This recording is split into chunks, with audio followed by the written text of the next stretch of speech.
You're not stuck. You're just resisting a threshold. Well, what is a threshold? Threshold is a doorway or a space between what was and what will be. And often our nervous system, our mind, our body, everything wants certainty. And so when we don't have certainty, we get stuck because we don't want to take actions unless we know. And especially if you're a type A, you definitely don't want to make a decision or move forward if it's the wrong one, whatever the hell that means. Also too, with this stuck feeling comes a lot of shame. We live in a culture where we're supposed to know what we want to do when we grow up. We're expected to be moving forward, making plans, grinding, moving, all this energy going forward. But when we don't know where we're supposed to go, we can get stuck. It's a protective measure. You know, if we don't know, we kind of get still and don't make any decisions. Hey, I'm Jamie. I'm the heart and mind of Liminal Travel, and I'm so grateful for you showing up today. And if you're still listening, great, keep listening. I'm going to give you a couple practices to help you get unstuck. I know we've all been there at some point. So the first thing I want to talk about is the fear of certainty. I've already kind of talked about that.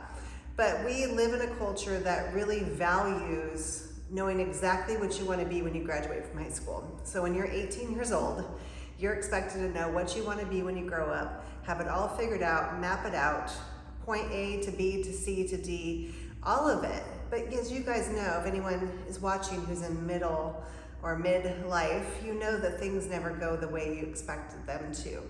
And so we want the certainty. It makes us feel safe, but it's not a reality. Also too, when things are shifting in our life and we're not sure where we're going next, it could be because we're stuck to the identity of what we were before. So when an event happens where your life gets shook up, divorce, job loss, marriage, new relationship, moving, all these different things that are big shakeups can disrupt our identity. And so when we need to move forward, but we are attached to what was, it makes it really hard. And so we get stuck there as well. Another thing to think about is nervous system survival. If we are uncertain, our nervous system freaks out and thinks that we're not safe, which in essence we're not, but certainty isn't guaranteed. So when are we really ever safe? So doing practices to calm the nervous system, like yoga, are very helpful, especially when you're in a time of uncertainty. But what happens when you're uncertain, when you feel stuck, is that you don't want to do anything. It's kind of like depression. There can be some crossover or similarities to depression as far as the things that would make you feel better, you have a really hard time doing because you just feel like you can't get off of the couch or whatever. Something else to think about too is when we get into these stuck positions, we tend to overthink. We start to future trip. I know I do.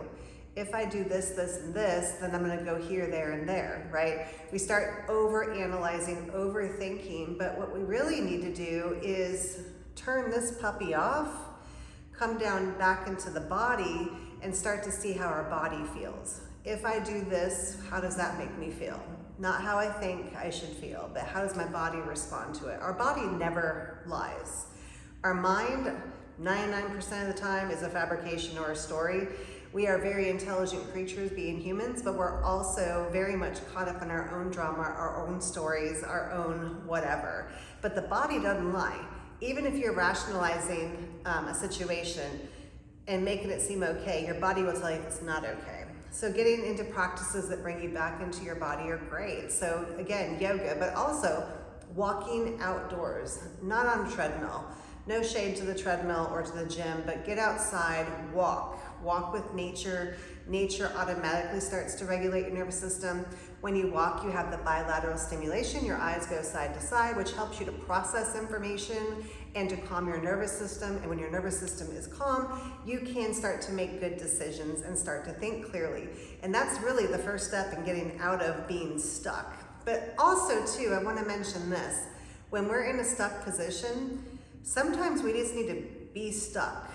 We don't need to have hacks or bio whatever to get us out of it. Sometimes we just need to sit in it, not wallow in it. That's a whole different thing. not depression where you just get in it deep, but sometimes we just need to be still and make no decisions. Kind of get still and just kind of go day by day and see what comes up. Often when we surrender to the stuckness, truly, not like feigning, but if we can truly surrender to the stuckness, right now I have no idea what's next and I'm okay with that and I'm gonna sit in it. Often that's the switch when your body goes, oh, okay, now I know. Or, oh, my mind goes, oh, okay, that's next. Also too, when we surrender, we start to relax and the environment will start to respond to that. So when things will start to unfold in the environment to mirror back what we're feeling on the inside. So if we are grasping or trying to figure out what's next and we're just out there grabbing, the universe is gonna go, ooh. But if we surrender and say, I'm open to whatever's next, often things start to flow in, yes? So when we're stuck, projective isn't always good. When we're stuck, receptive, surrender and receive is also a very good thing. All right, another thing I want to talk to you about. I mentioned it slightly, old roles dissolving. So who am I is a question that I love to contemplate and I love to offer to my students. Who am I? If I am, whatever you fill in after I am, will give you a glimpse into who you think you are. And most of those identities, I'm a mother, I'm a wife, I'm a yoga teacher, all those things are not forever. Those are transient. Marriages dissolve, kids go away, jobs get lost. And so when we put our whole identity into what we do, this can cause a big shakeup and can make us feel stuck when that identity is ripped away from us. I had a big attachment to being a homeschool mom. And when my kid went to school and I was no longer a homeschool mom, I had no idea what the hell I was doing with my life.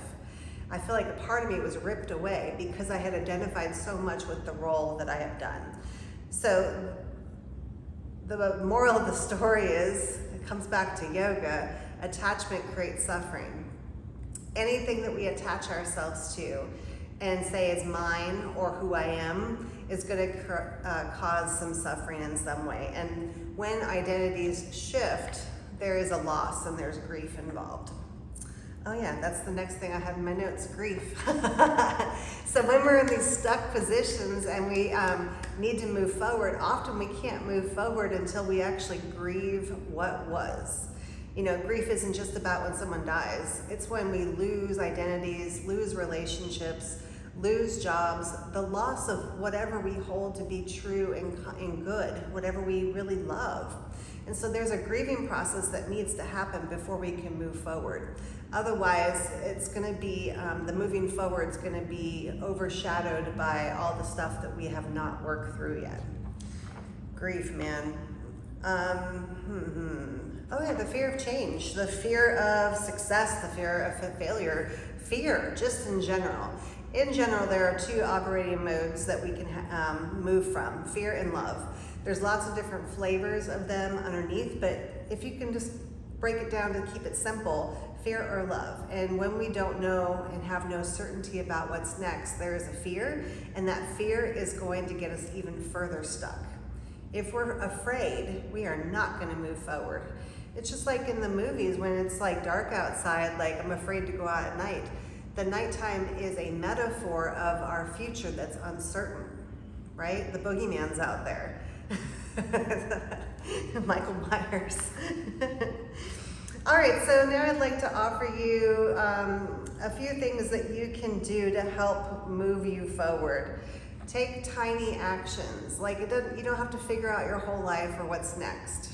Take tiny actions. What's one thing you can do to move forward? Maybe I need to sit on my back porch and cry and feel all the feelings of what I'm letting go of, right? Maybe it's that.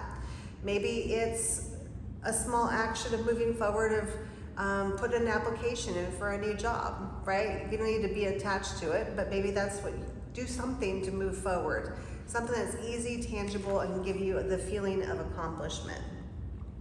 Momentum over perfection. So you don't need to move forward perfectly.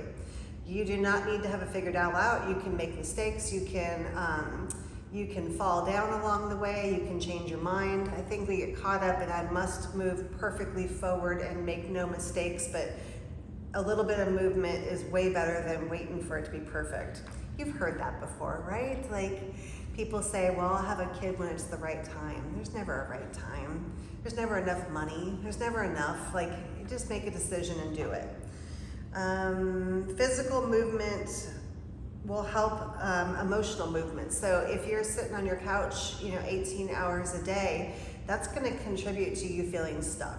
So getting up and moving, that can be going for a walk. I've already mentioned that. Yoga, that could be just getting up in your house and clean your house. That could mean going to the park or meeting your friends for coffee, doing something to move forward, get out and move the body. It does make a huge difference.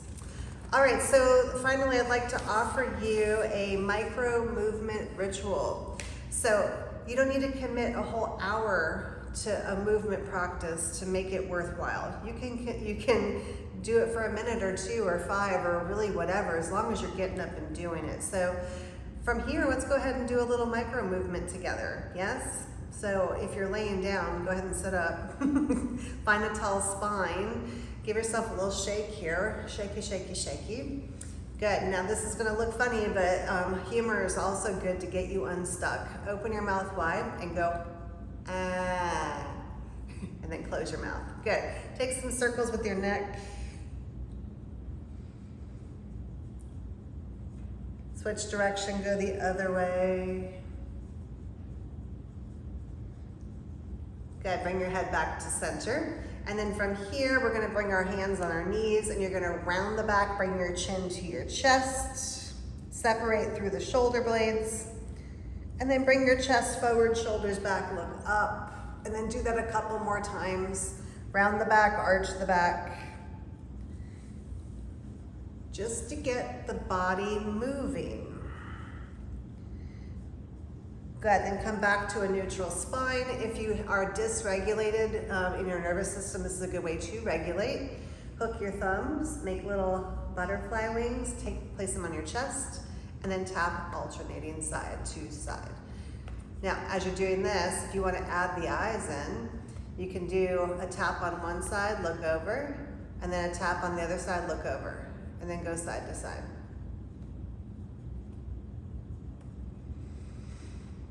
Don't forget to breathe. Good, close the eyes.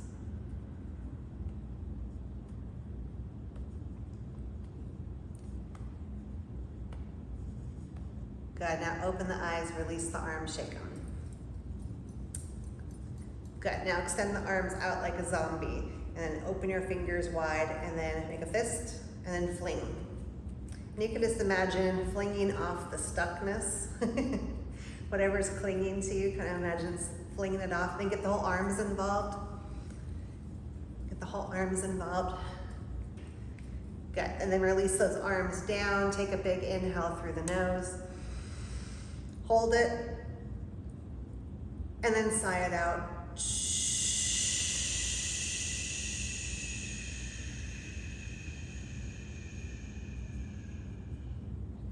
Good, close the eyes for a moment. Take a long, slow inhale, take a long, slow exhale.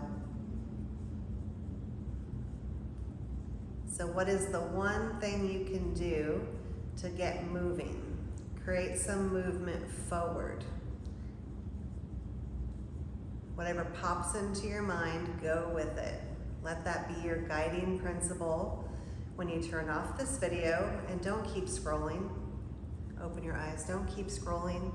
Turn this video off when we're done and go make some movement forward somehow.